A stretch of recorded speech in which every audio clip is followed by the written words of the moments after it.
हिमाचल प्रदेश का राज्य पशु बर्फानी तेंदुआ स्नो लियोपार्ड पैंथरा अंसिया है।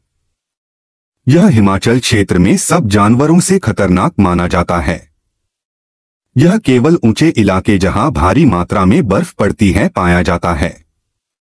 State animal of Himachal Pradesh बर्फानी तेंदुआ ठंडे वातावरण को अपने अनुकूल बनाने में सक्षम है।